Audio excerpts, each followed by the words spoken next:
इस कार्यक्रम के पुण्यार्जक हैं श्री नितिन सेठी जी, श्रीमती दीपाली सेठी जी, इंदौर।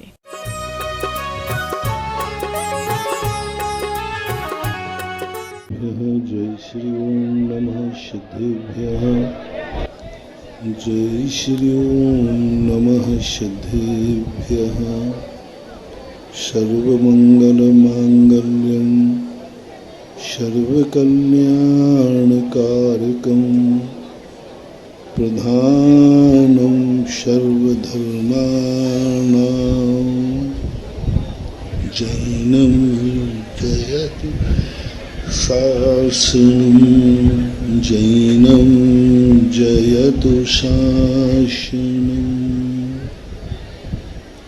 पंच परमेष्टि भगवान की आचार्य श्री गुरुवर कुंद कुंद महाराज की आचार्य श्री गुरुवर विद्यासागर महाराज की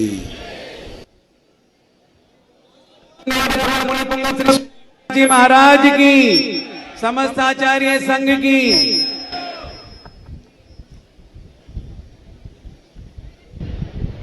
जीवात्मा एक ऐसी अद्भुत चमत्कारिक शक्तियों का पिंड है जिन शक्तियों को जब सर्वज्ञ भगवान की वाणी में जिन वाणी में सुनते हैं तो एक अलग आह्लाद और आनंद की अनुभूति होती है और एक गर्व होता है कि मैं उन समस्त शक्तियों का पिंड रूप में जीव हूँ। मैं एक अनंत चतुष्टय अनंत शक्तियों का एक पिंड इस सृष्टि का सबसे बड़ा शक्तिमान हूँ, संसार का भोक्ता हूँ, अनंत सुख को प्राप्त करने का अधिकार रखता हूँ। सारे संसार के द्रव्यों को ज्ञेय बनने का मौका मिला, लेकिन मैं ज्ञेय के साथ साथ ज्ञाता भी हूँ। जब व्यक्ति को अपने स्ववैभव का ज्ञान होता है,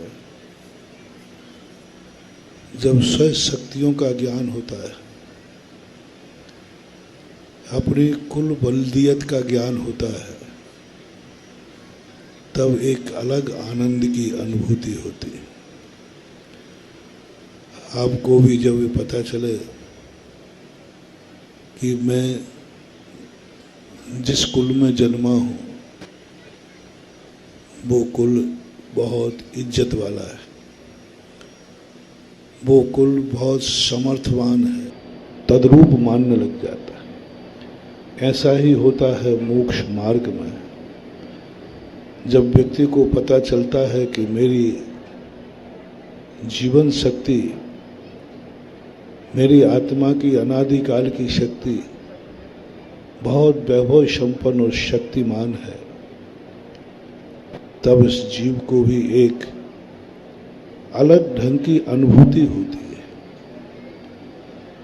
जब व्यक्ति प्रायोग लब्धि में सम्यक दर्शन के पूर्व देशना लब्धि सुनता है, उस समय जब गुरु सुनाते हैं तो सुनते सुनते वो इतने आनंद विभोर हो जाता है जैसे वह सर्व शक्तियों को साक्षात पा गया हो, शून्य मात्र से। देशना लब्धि में मात्र वो अपने आत्मा के स्वरूप को सुनता है, अपने त्रिकाली स्वभाव को सुनता है, अपने आप की परिणति को जानता है। उतने मात्र से उसकी ऐसी ललक हो जाती है कि वह अपने जीवन की उन शक्तियों को अपनी आँखों से जैसा सुना है वैसा देखना चाहता है, जैसा सुना है वैसा भोगना चाहता है, जैसा सुना है वैसा वो अनुभव में लाना चाहता है। ऐसी परिणाम जागते हैं। लेकिन जब वह इन शक्तियों को सुनने के बाद जब उसके मन में जो ललक पैदा होती है, तुरंत वहां पर पाबंदी कर दी जाती है। तुम्हारा सब कुछ है, लेकिन तुम्हें प्राप्त करने के लिए किसी ना किसी की शरण स्वीकार करना पड़ेगी। कोई ना कोई आपका गार्जियन होगा, कोई ना कोई आपकी शक्ति ऐसी होगी,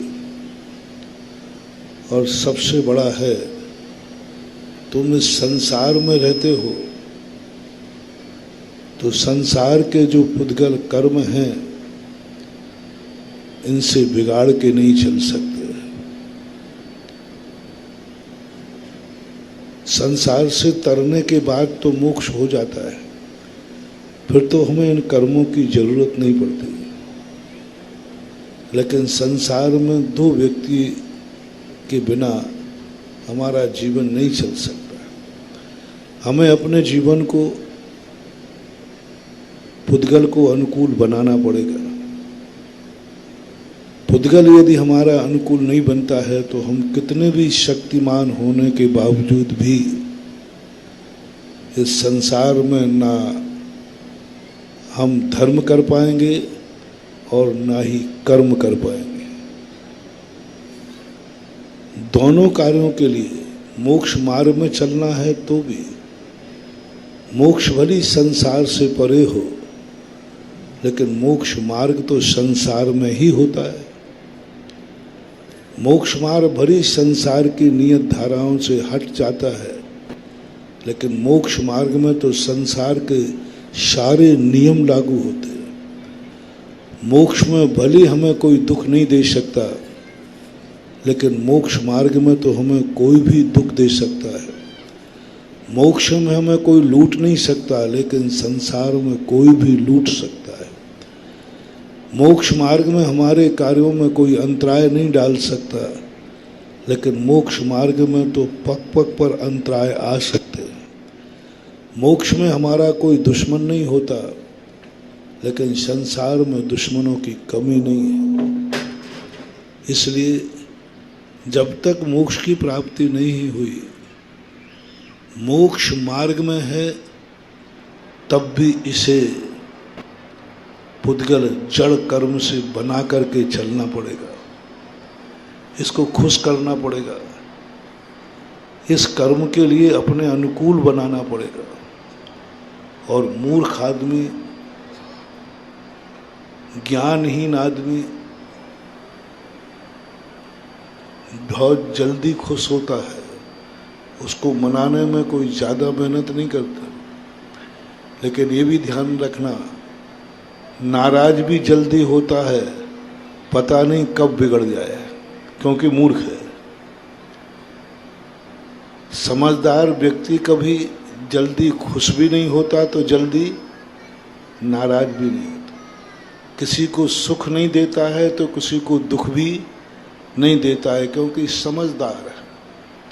समझदार दो प्रकार के होते हैं। एक समझदार वह जो सारे जगत को सुख ही सुख देता है।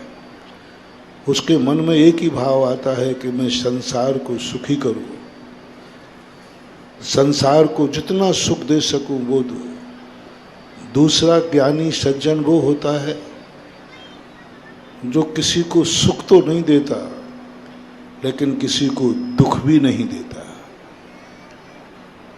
किसी का सहयोग नहीं करता, लेकिन किसी का असहयोग भी नहीं करता। ये दूसरे प्रकार का है। लेकिन जो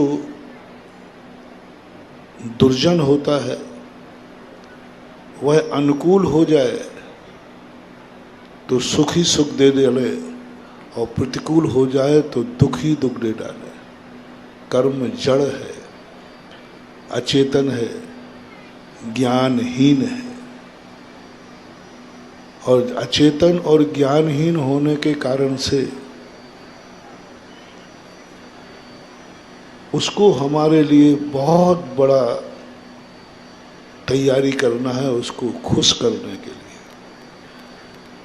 यदि वह कर्म जड़ रूप हमारे अनुकूल हो गया, पुद्गल वर्णाएं जो होती हैं, ना तो वो पुण्य होता है ना पाप होता है, सुख दुख देने वाला नहीं होता है।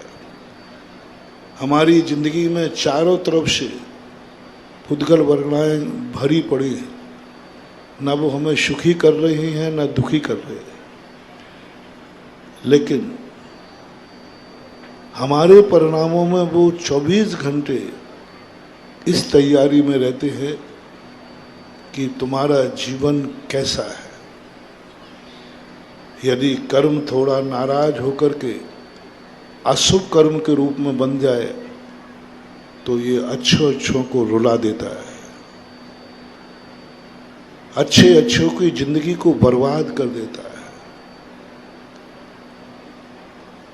जीव की जितनी अनंत शक्ति मैंने बताई, वो शक्ति भी निष्क्रिय हो जाती है, कोई काम नहीं करती।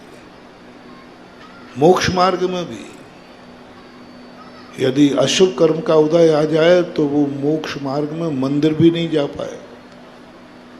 हम लोग मुनि व्रत का भी पालन नहीं कर पाए, सामायिक नहीं कर पाए, कुछ नहीं कर पाएंगे। जो भी मोक्ष मार्ग चल रहा है, ये पुद्गल कर्म की मेहरबानी की बदौलत चल रहा है। परिणाम तो सबके होते, भाव तो सबके होते, लेकिन भावना के अनुसार सारे कार्य नहीं होते। कुछ हमारे लिए पुण्य का भी सहयोग चाहिए। भावना तो है मेरी कि मैं मोक्ष प्राप्त करूं। जब भी रहवा तट के नदी के किनारे आता हूं, कभी सुबह बता रहे थे कि ये देखो नदी के किनारे का सुबह का दृश्य कितना बढ़िया है, स्वर्ग के समान है। सुनील बाबू बोले, मैंने कि मुझे तो स्वर्ग नहीं दिखता, मुझे तो लगता है कि रहवा नदी सिद्धालय के समान है। स्वर्ग का वैभव तो गंगा किनारे मिलता है, स्वर्ग का वैभव तो यमुना किनारे निकलता है। संसार के स्वर्ग के जितने सुख हैं वो सब नदियों के किनारे मिलते हैं। माँ नर्मदा नदी का किनारा ऐसा है जहाँ स्वर्ग सुख नहीं, जहाँ सिद्धों का सुख प्राप्त होता है। मैंने कहा था ना, संसार में पहली नदी है। नदियां बहुत बड़ी बड़ी हैं, बहुत गहरी गहरी हैं। सारी नदियां स्वर्गीय सुख देती हैं, उनसे वैभव मिलता है, सुख मिलता है। मात भारत की पूरे विश्व में एक नदी, मात इकलौती नदी है जो अपने किनारे बैठने वाले को सिद्धों के समान सुख देने की शक्ति रखती है। मैंने बहुत बार कहा, कोई बताए कौन सी ऐसी बड़ी नदी है जिस किनारे से किसी भगवान को सुख की प्राप्ति हो। केवल ज्ञान हुआ, जन्म हुआ, दीक्षाएं हुई, छोटी मोटी नदियों के किनारे हुई, लेकिन मोक्ष का सुख, सिद्धों का सुख देने वाली नदी एक नर्मदा नदी। जिस नदी के किनारे दाता सामने बैठा हो, देने वाला सामने बैठा हो, लेकिन लेने के लिए हमारे पास हाथ ना हो, तो बताओ भैया ये किसका दोष है। देने वाला सामने बैठा हो और झोली ना हो, झोली फटी हुई हो, तो किसका दोष। देने वाला सामने बैठा हो, खिलाने वाला सामने बैठा हो, लेकिन पचाने की शक्ति नहीं हो तो खिलाने वाले क्या करें।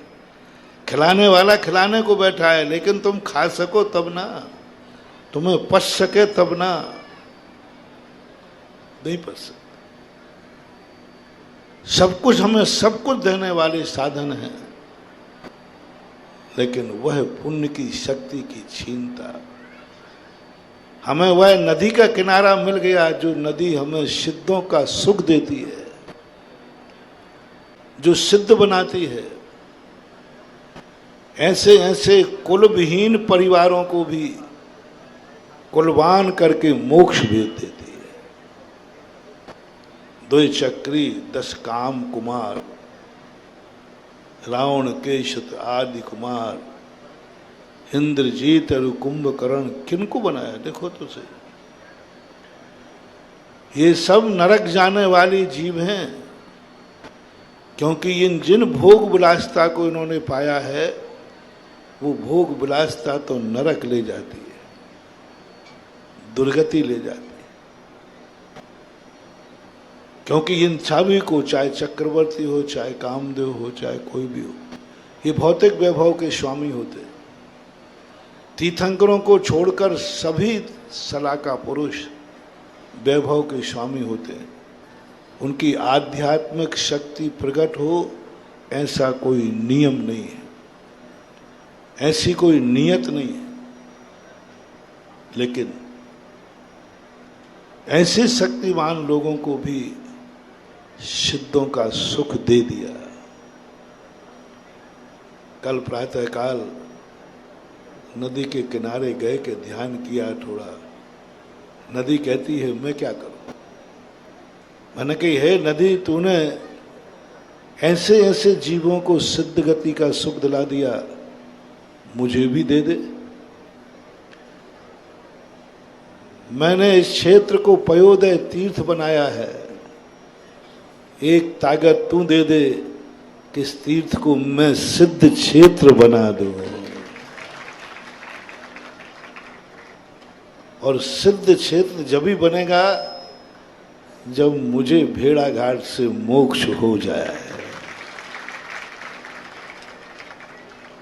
आपकी क्या राय है? अतिशय क्षेत्री रहने दूं कि सिद्ध क्षेत्र बनाओ? तो या तो तुम मोक्ष जाओ या मुझे मोक्ष जाने दो, कोई एक को तो जाना पड़ेगा। आप तो जाने वाले और मैं तैयार हूं। नदी ने कहा कि मैं क्या कर सकती हूं, मैं तो दे सकती हूं सिद्धों का सुख। मेरे में तो आज भी शक्ति है सिद्ध को सुख देने की। आज भी मेरे किनारे बैठ करके तुम उस सिद्धों के अव्यावाद सुख को पा सकते हो। लेकिन मैं क्या करूं, तुम्हारा कर्म ही तुम्हारा साथ नहीं दे रहा है, मैं क्या करूं। तुम्हारा संगनन इतना कमजोर है कि ये सिद्धों का सुख आएगा, वो संगनन सहन ही नहीं कर पाएगा। ये सिंगनी के दूध से भी बहुत ज्यादा पावरफुल है। इसके लिए तो वज्र वृषभ नाराज संगनन चाहिए। ये है पुण्य। देखो नदी मिल गई,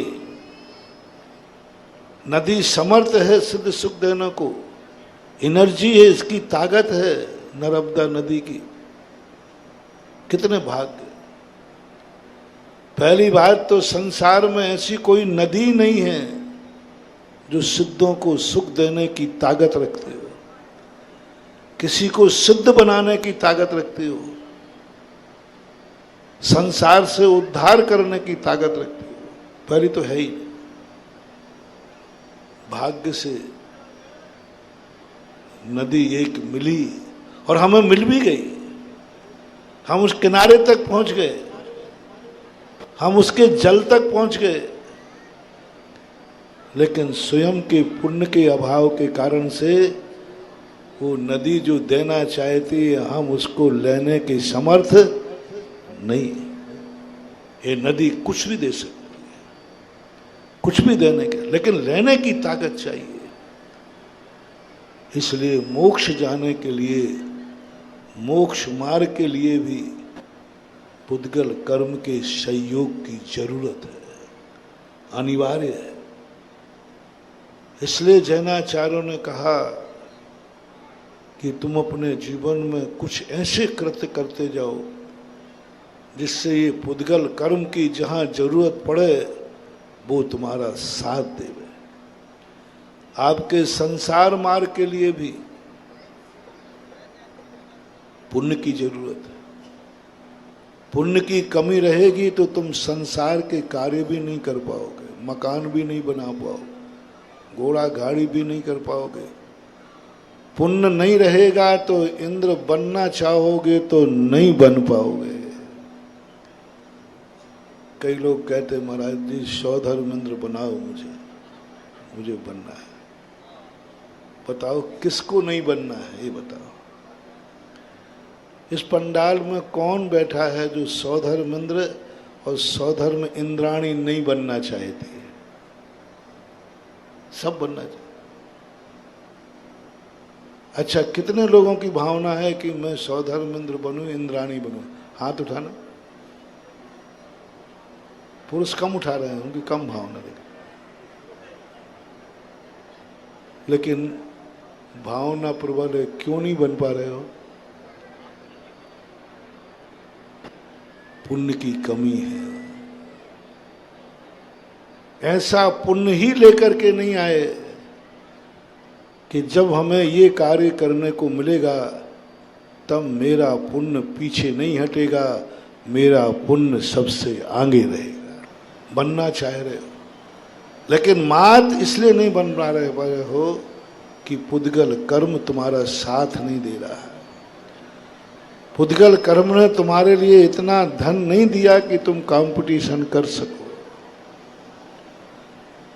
इन महोत्सवों में धनवान को नहीं देखा जाता है, पुण्यवान को देखा जाता है। तुम लोगों को थोड़ा अर्थ बदलना चाहिए। कल एक व्यक्ति का प्रश्न आया, बोले महाराज मुझे जितना धर्म करता हूं उतने संकट आते हैं, दुख आता है। मैंने कि तुम बहुत बड़ी गलती कर रहे हो। जितना धर्म करते हो तो संकट दुख आता नहीं है, दुख निकल जाता है। उदाहरण दिया था बहुत अच्छा। आपको यदि फोड़ा हो गया तो अभी शांति है, लेकिन डॉक्टर को जाके दिखाओगे, वो दबाएगा तो दर्द बढ़ेगा कि घटेगा? हैं? तो फिर मत निकलवाओ। देखो, नहीं दबाएगा डॉक्टर तो दर्द नहीं होगा, जैसे दबाएगा तो दर्द होगा। तो बोलो, डॉक्टर के पास जाने से दर्द बढ़ा है या दर्द निकल रहा है? बोलो, दर्द निकल रहा है। तुम्हारी धारणा है कि डॉक्टर दर्द दे नहीं रहा है, दर्द निकाल रहा है, पस को निकाल रहा है, लगे हुए कांटे को निकाल रहा है। सहन करते हो, दर्द बढ़ गया, लेकिन वो बढ़ा हुआ दर्द नहीं कहलाता, वो दर्द कह रहा है कि ये दर्द निकल रहा है। ऐसा ही धर्मात्मा जीव के जीवन में धर्म के कारण जब संकट आते, परेशानियां आती हैं, अशुभ कर्म का उदय आता है, तब धर्मात्मा ये नहीं सोचता कि मेरा दुख दर्द बढ़ रहा है, ये सोचता है मेरा दुख दर्द निकल रहा है, निकल रहा है। उपवास करता है, वो ये नहीं सोच रहा है कि भोजन कर लेता तो आज दुखी नहीं होता, शांति से नींद आ जाती। लेकिन भोजन नहीं करने पर हमारे लिए दुख और बढ़ा, प्यास बढ़ी, भूख बढ़ी। तो ज्ञानी सोचता है ये दुख नहीं बढ़ रहा है, उपवास के बहाने दुख निकल रहा है। तो इसी प्रकार जब कोई व्यक्ति कंपटीशन हो धर्म क्षेत्र का, और धर्म क्षेत्र में कोई व्यक्ति आगे निकल जाए, तो कभी ये मत सोचना कि ये आगे निकल गया, ये सोचना एक पुण्यात्मा आगे निकल गया, मेरा पुण्य कम पड़ गया। पुण्यात्मा चाहिए जिसने पूर्व भाव में भी दान दिया हो, किमिक्षिक। कैसे मिलता है ये वैभव? कैसे मिलता है वो समर्थ ताकतवान कि मैं चाहूं तो एक दिन में, मैं चाहूं तो पूरा अकेला मंदिर बना सकता हूं सोने का। मैं चाहूं तो जिस समय चाहूं मैं अकेला पंच कल्याणक कर सकता हूं। मैं चाहूं तो संसार के सारे व्यक्ति कंपटीशन में आ जाएं, मैं सौधर्मेंद्र बन सकता हूं। मैं चाहूं तो संसार की सारी शक्तियां आ जाएं, मैं कुबेर बन सकता हूं, यज्ञ नायक बन सकता हूं, कोई मुझे नहीं रोक सकता। आ जाओ मैदान में, वो किसी को डरता नहीं। अच्छा पहलवान, अच्छा शक्तिमान, अच्छा पढ़ने वाला विद्यार्थी पेपर से नहीं डरता, गुरु की काफी जांचने से नहीं डरता। वो कहता क्या फर्क पड़ता है। अच्छा पढ़ने वाला विद्यार्थी कभी ये नहीं कहता पेपर कठिन आया। वो कभी नहीं सोचता कि गुरु जी जांचेंगे काफी, वो कहता जांचे ना गुरु। ऐसा जीव चाहिए जो बताते कि एक बार एक विद्यार्थी अच्छा पढ़ने वाला, जिसको अपने पढ़ाई पर विश्वास है, जिसने अपनी जिंदगी को पढ़ा है अच्छी तरह से, उस जीव के मन में अच्छा लाने वाला व्यक्ति, उसने कहा कोई बात।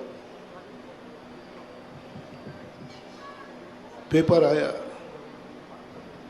पेपर के ऊपर लिखा था कि 10 में से 5 क्वेश्चन हल कीजिए।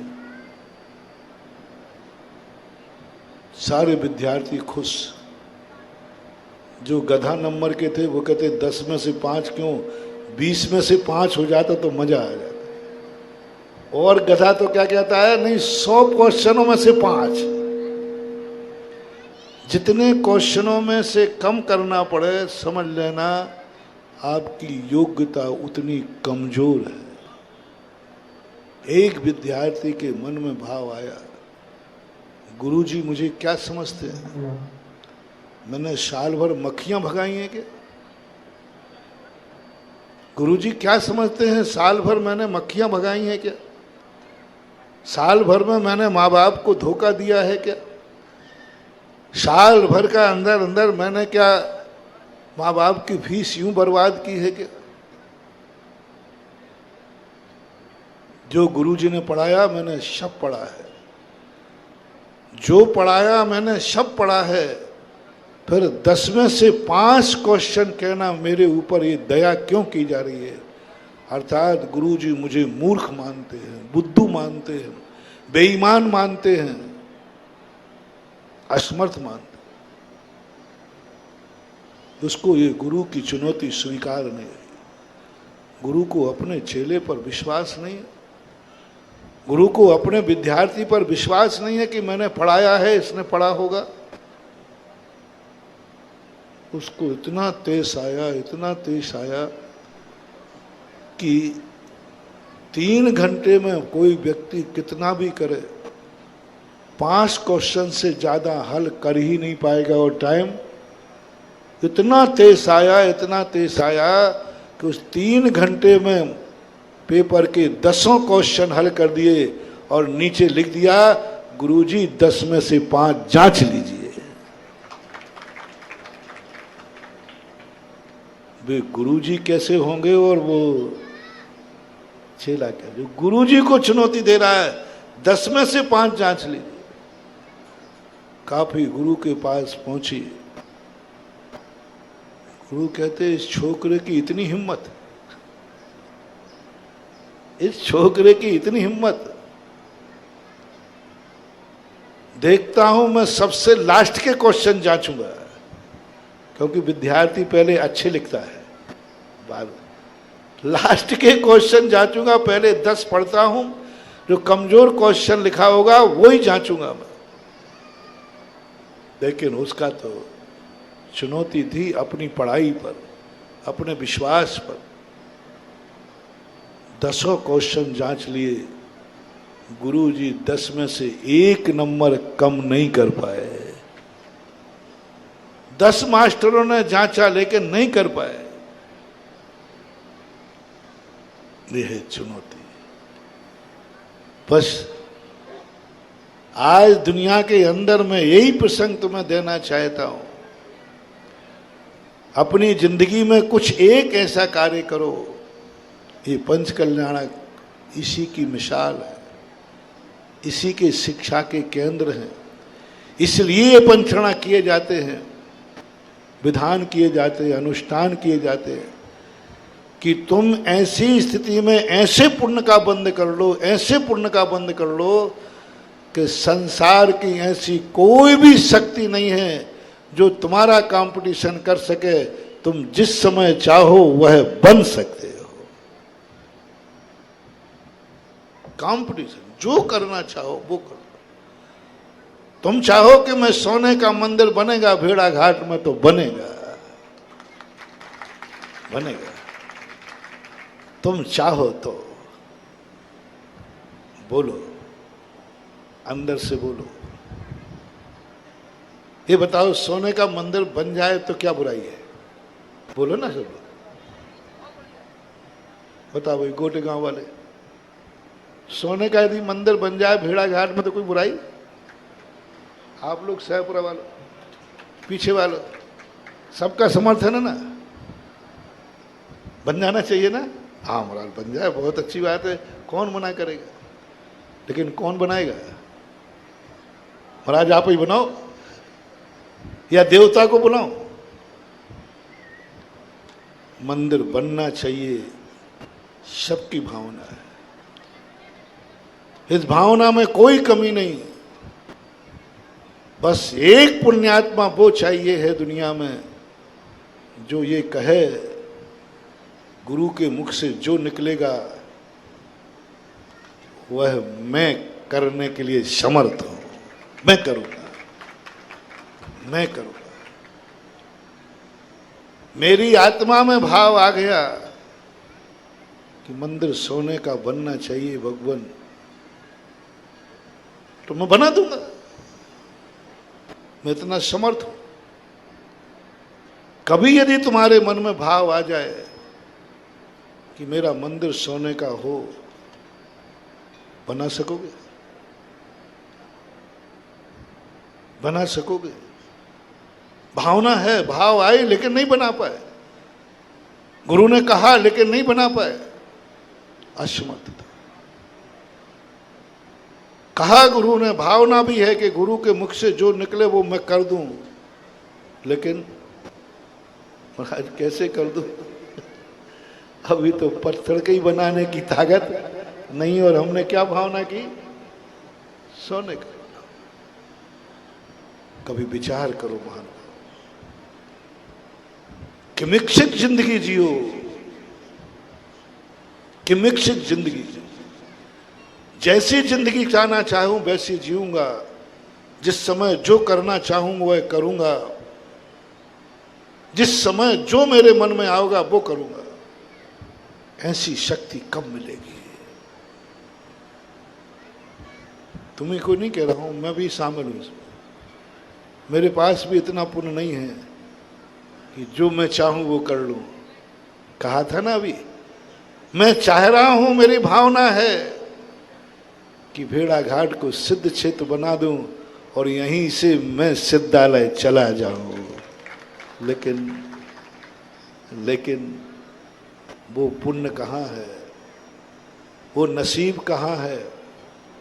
वो किस्मत लिखा के कहाँ आया हूं कि जिस समय जो चाहूंगा वह करूंगा, जिस समय जो चाहेगा वह होगा, जैसा गुरु कहेंगे वैसा करके दिखाऊंगा, जैसा शास्त्रों में पढ़ूंगा वैसा करके दिखाऊंगा, क्योंकि मैं समर्थ हूं, पुण्यवान हूं, पुण्यवान।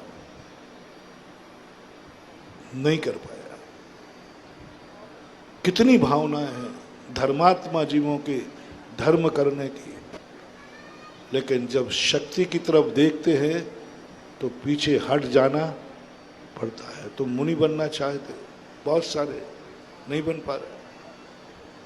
सब पुण्यात्मा बनना चाहते, नहीं बन पा रहे।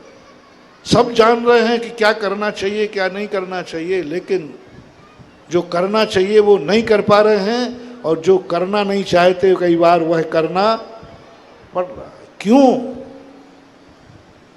किमिक्षित जिंदगी क्यों नहीं? किमिक्षित जिंदगी क्यों नहीं? किमिक्षित जिंदगी क्यों नहीं? बस एक बात, किमिक्षित जिंदगी के लिए ये सारे अनुष्ठान किए जाते हैं। जब हमारे मन में ये भाव आ जाए कि मैं ऐसी शक्ति प्राप्त करना चाहता हूं, उसके लिए पूज्यवर कुंदकुंज स्वामी ने कहा, पहला तो निर्णय करो कि तुम अभी से इतना पुण्य कमाओ कि दुनिया में कोई व्यक्ति तुम्हारा कंपटीशन न कर पाए।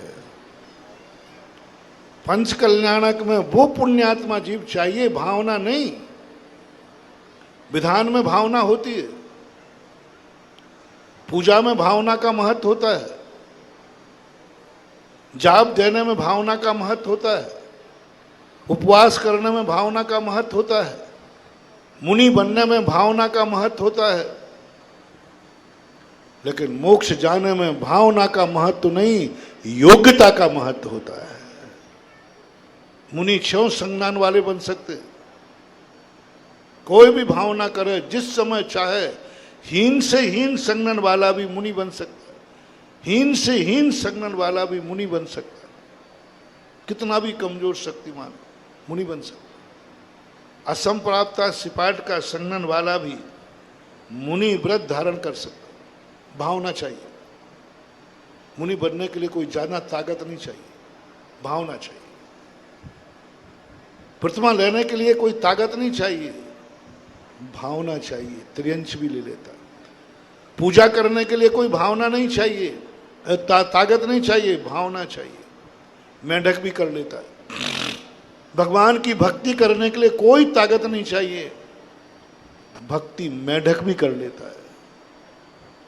कोई ताकत नहीं चाहिए। एक छोटा सा मेंढक भक्ति करने चल पड़ा, कोई ताकत, कोई मनुष्य पर्याय की भी जरूरत नहीं, पशु भी भक्ति कर सकते।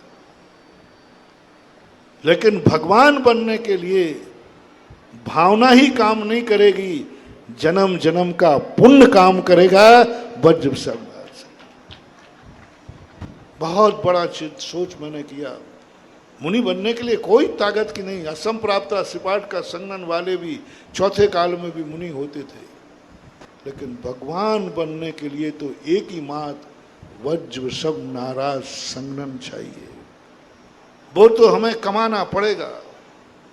इसी प्रकार सारे पंच कल्याण को, सारे विधानों में पंच कल्याण एक ऐसा विधान है जिनमें ना तो छोटा चलता है ना बड़ा चलता है। देखो, सौधर्म इंद्र से भी बड़े बड़े देव थे। 16वें स्वर का देव सौधर्म इंद्र से बड़ा है, कुबेर से बड़ा है।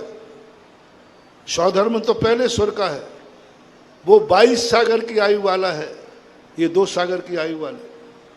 सौधर्म इंद्र का जो योग्यता है, 16वें स्वर के आरण अच्युत इंद्र जो इतने बड़े इंद्र होते हैं, लेकिन उनको पंच कल्याणक का नियोग नहीं।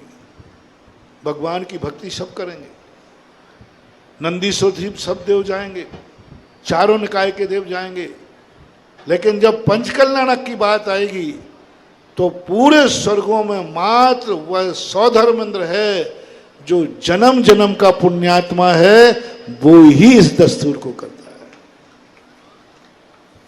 कुबेर रत्नों की समोषण की रचना करेगा, दूसरा नहीं। उससे बड़ी बड़ी इंद्राणियां हैं स्वर्गों में, बहुत बड़ी बड़ी इंद्राणियां। ये इंद्राणी तो क्या 5 पल्ल की आयु मुश्किल से होती है, 55 पल्ल की आयु वाली भी इंद्राणियां होती हैं, लेकिन वो पुण्यात्मा नहीं है। वो पुण्यात्मा है, वो सौधर्म इंद्र की इंद्राणी है। कुबेर बहुत छोटा जीव होता है, लेकिन भगवान का समोषण कुबेर ही बनाए। कुछ ऐसे इंद्र के पात्र हैं, छत्र लगाने का अधिकार ईशान को ही है, बड़े बड़े देव नहीं लगा सकते। 16वें स्वर का देव भगवान को छत्र नहीं लगा सकता। गजब, वो पुण्य मात्र ईशान इंद्र को मिला है। ईशान इंद्र ही भगवान को छत्र लगाएगा जब भगवान का अभिषेक होगा। 16वें स्वर का सौधर्म इंद्र बैठा रहा, वहां भावना की कद्र नहीं है। चबर सारे इंद्र नहीं ढोर सकते। जब भगवान का जन्माभिषेक होता है, मां सनत कुमार और महेंद्र नाम के ये 2 इंद्र ही चबर ढोलते हैं, चबर ढोलते। 16वें स्वर का देव चबर नहीं ढोलता, ढोल नहीं सकता, भगवान के निकट नहीं पहुंच सकता, दूर बैठता है, भगवान के निकट नहीं पहुंच। पहला स्वर सौधर्मन 22 सागर की आयु वाला सौध इंद्र बैठा है, दूर बैठा है, पास भी नहीं जा सकता, मां देख सकते हो। सौधर्मन, ईशान, सनत कुमार मान, ये 4 इंद्रों का ऐसा वैभव है। ये सबसे छोटे होकर के भी वैमानिक देव में सबसे बड़े पुण्यात्मा हैं। इनका कंपटीशन करने की ताकत किसी स्वर के देवता में नहीं। इसलिए पंचकल्याणकों के लिए जब इंद्र, हर विधान में जो इंद्रादिक बनते हैं वे तो बना लिए जाते हैं, आगम की कोई सहमति नहीं है। आगम में कुछ भी नहीं लिखा, कहीं नहीं लिखा कि सिद्ध चक्र मंडल विधान में इंद्र बनना चाहिए, कल्पद्रुम में बनना चाहिए, कहीं नहीं लिखा, कोई नहीं लिखा। भक्त लोग करो, श्रावक लोग करो, लेकिन पंचकल्याणक में नियोग बनाया है कि वही जो है, जो इस संसार में सबसे बड़ा पुण्यात्मा हो, जिसने पूर्व भाव में किमिक्षिक दान दिए हों, वही किमिक्षिक दान की सौधर्मंद कुबेर आदि इंद्र बन सकता है। पंचकल्याणक में 12 इंद्र, 16 इंद्र, जितने भी इंद्र बैठे, हर व्यक्ति नहीं। कौन है पुण्यात्मा? कैसे नापे कि पूर्व भाव में इसने इतना पुण्य किया है, इतना दान किया है, आज शक्तिहीन क्यों है? आज हमारे पास, आज मैं शक्तिहीन क्यों हूं? नदी का किनारा है, मोक्ष प्राप्त करने का पूरी सारी सामग्री है, लेकिन पुण्य साथ नहीं दे रहा है। कब की भूल है ये? पूर्व भाव में मैंने एक भूल की है। कौन सी भूल? कि जब मुझे केवल ज्ञान प्राप्त करने की शक्ति थी, वज्र सम नाराज संगनन था, आर्य खंड था, आर्य कुल था, सब कुछ था, फिर भी मैंने मोक्ष जाने का भाव नहीं किया। वो शक्तिमान भाव मैंने संसार के लिए गमा दिया। शक्तिमान भाव मिला था मुझे, मिला था, वज्र सब नाराज संगन मिला था, सब कुछ मिला था, लेकिन उस शक्ति से मैंने संसार की तरफ मोड़ दिया, परमार्थ की तरफ नहीं मोड़ा। तो कर्म कहता है, जो मिली हुई शक्ति का दुरुपयोग करता है, उसकी वह शक्ति छीन ली जाती है। आज छीन ली गई। आज हमारे भाव हैं, आज हमारे पास रेवा नदी है, नर्मदा नदी है, लेकिन शक्ति की कमी। मैंने अपने ऊपर घटाया, अब आप लोगों पर घटाता हूं। आज तुम चाहते हो कि मैं सोने का मंदिर बनाऊं, आज तुम चाहते हो कि मैं सौधर्म इंद्र बनूं, कुबेर आदि बनूं, क्या क्या नहीं चाहते हो। कितने लोगों की कितनी इच्छाएं, बुरी इच्छाओं की चर्चा नहीं कर रहा हूं मैं, बुरे लोगों को प्रवचन नहीं सुना रहा हूं मैं, अच्छे लोगों, अच्छी भावना वालों को, जो अच्छे लोग हैं, अच्छे कार्य करना चाहते हैं। इस सभा में या जो जहां सुन रहे हो, ऐसे अच्छे अच्छे लोग हैं जिनकी इतनी अच्छी भावनाएं हैं, इतनी अच्छी भावनाएं। जैसे मैंने कहा ना, ऐसे भगत हैं हमारे जो चाहते हैं कि महाराज भाव होता है, सोने का मंदिर बनाओ, रत्नों की मूर्ति बैठा लो। छोटी मोटी नहीं, कितनी बड़ी, बड़ी से बड़ी, 500 धनुष हर अच्छे लोग हैं। वे चाहते हैं भगवान मैं ऐसा पंचकर्णा करूं, ऐसा पंचकर्णा करूं। उन लोगों से मेरा कहना है, क्यों नहीं हो पा रहा है? भावना की कद्र क्यों नहीं हो रही है? इच्छा की पूर्ति क्यों नहीं हो रही है? क्यों नहीं कर पा रहे हैं? क्यों नहीं चुनौती दे पा रहा हूं? आ जाओ सारा विश्व सामने, यदि किसी में दम हो सौधर्मिन तो मैं बनूंगा। आओ किसी में दम हो, सोने का मंदिर तो मैं बनाऊंगा। कोई हाथ तो नहीं उठा रहा, नहीं तो मैं समझू अरे क्या पता ये संसार है, कोई दम कर रहा हो तो। वो पीछे हाथ उठा रहा है कि सिर खुजला रहा है? नहीं है ना, मालूम है मुझे। क्यों क्यों आज गुरु की चुनौती क्यों स्वीकार नहीं कर पा रहे हो? क्या भावना नहीं है? बोलो, क्या भावना नहीं है? है, लेकिन समर्थ क्यों क्यों नहीं ये हो पा रहा है? और पंच कल्याणक में वो पुण्यात्मा चाहिए जगत का। ये बोलियां व्यापार नहीं है, ये बोलियां धन कमाने का साधन नहीं है। आज हमारे पास अवधि ज्ञान नहीं है, मन प्रयाग ज्ञान नहीं है, जो मैं ऐसे पुण्यात्मा को खोज सकूं जिसने पूर्व भाव में किमिक्षित दान दिए हो, पूर्व भाव में कभी अपनी शक्ति नहीं छुपाई हो, पूर्व भाव में हमेशा जो शक्ति रही हो उतना दान दिया हो, कभी शक्ति नहीं छुपाई, समर्थ होकर। आज जो असमर्थ हो रहे हैं, जैसे मैंने अपने कहा आज मैं असमर्थ हो रहा हूं, मैंने शक्ति को छुपाया था, शक्ति का दुरुपयोग किया था।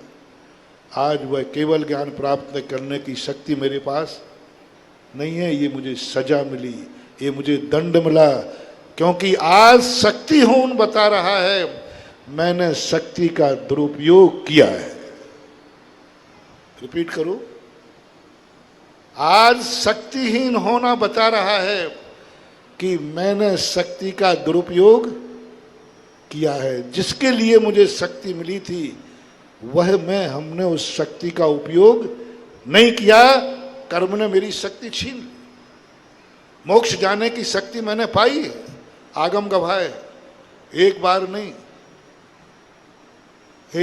पूज्यपाद स्वामी ने कहा शर्वार सिद्धि में अनंतों बार, बज्जुप सब नारायण संगन, आर्यखंड, उच्च गोत, सब कुछ गवाह, आगम है, प्रमाण रजिस्ट्री है। मैंने पाई, सारी शक्तियां पाई केवल ज्ञान प्राप्त करने की, लेकिन मैंने उसका उपयोग नहीं किया, दुरुपयोग किया। आज मेरी शक्ति छीन ली गई। आज मेरे पास भावना है, आज मेरे पास नर्मदा नदी है, लेकिन केवल ज्ञान प्राप्त करने की शक्ति नहीं है, वो मन को रोकने की ताकत नहीं है। ये मुझे दंड मिला, पंचम काल के सभी साधुओं को ये दंड मिला, शक्ति का दुरुपयोग करने का। अब आप लोगों से मैं कहना चाहता हूं, आज आपकी सबकी भावना है, लेकिन नहीं बना पाओगे सोने का मंदिर, नहीं बना पाओगे, बन पाओगे किमिक्षिक सौधर्म इंद्र आदि, नहीं लुटा पाओगे किमिक्षिक दान। क्यों?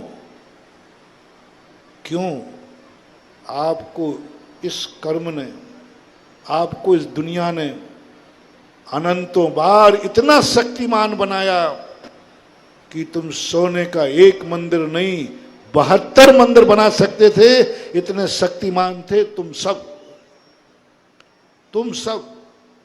इतना सोना था तुम्हारे पास, इतनी शक्ति थी कि एक मंदिर नहीं 72 जिनालय सोने के तुम बना सकते थे।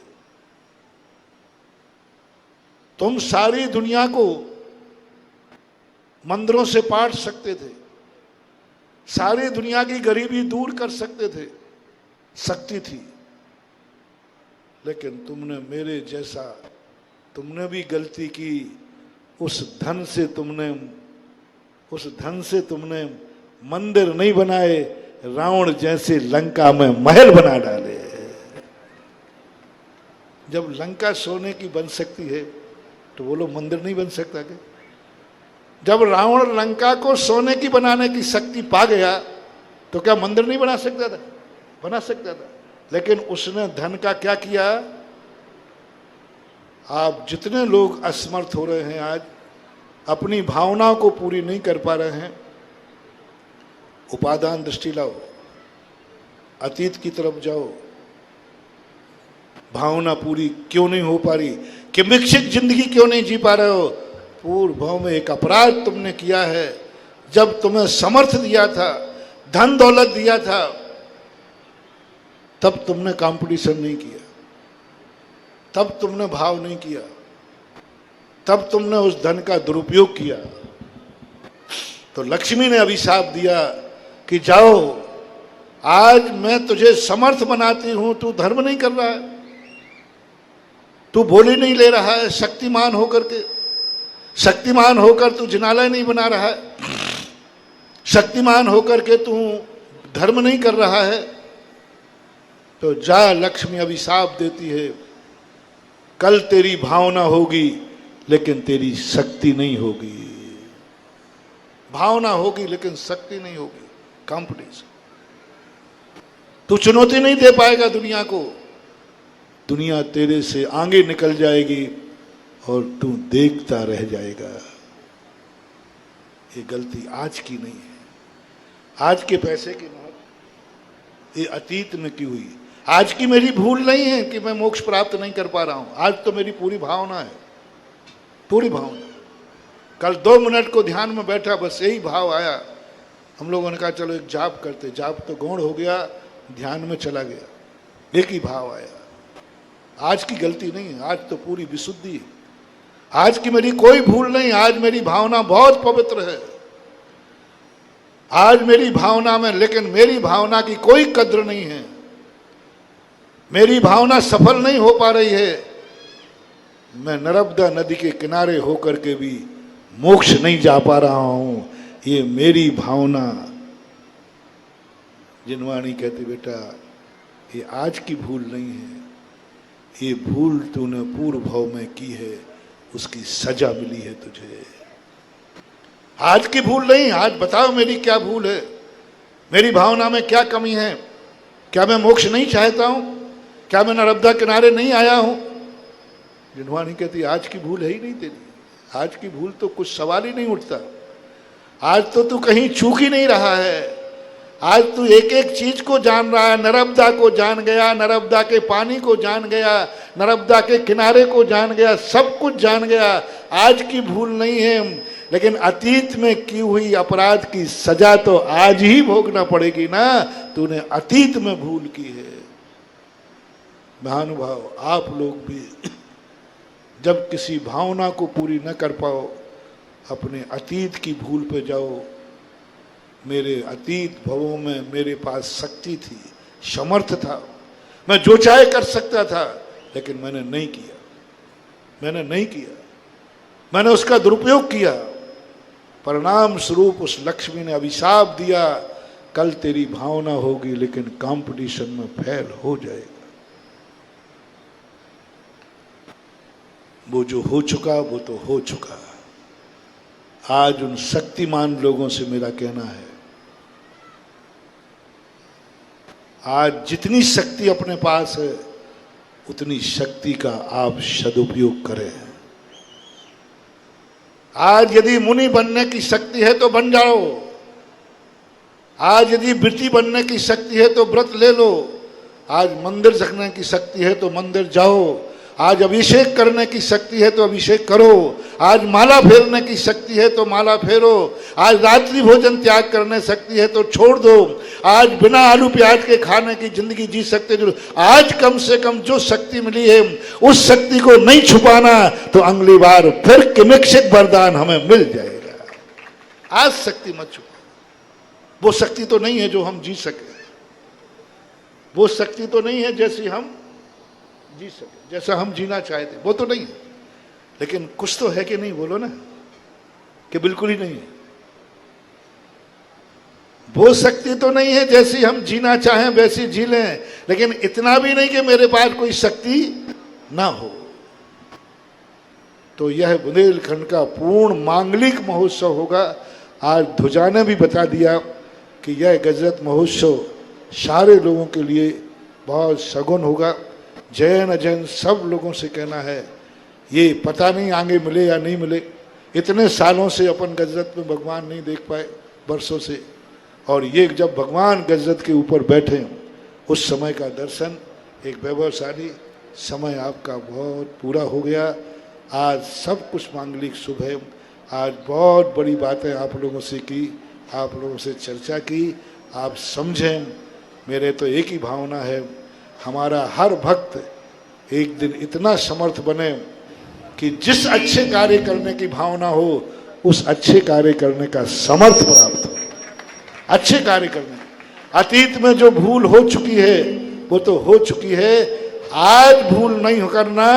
जिसके पास जो शक्ति है अच्छे कार्य में, उस शक्ति को रिपीट करो, आज जिसके पास, बोलो, आज मेरे पास अच्छे कार्य करने की जो शक्ति है उसको मैं छुपाऊंगा नहीं, उस शक्ति का मैं दुरुपयोग नहीं करूंगा।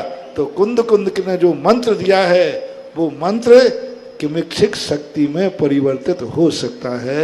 महावीर भगवान की जय। इस कार्यक्रम के पुण्यार्चक थे श्री नितिन सेठी जी, श्रीमती दीपाली सेठी जी, इंदौर।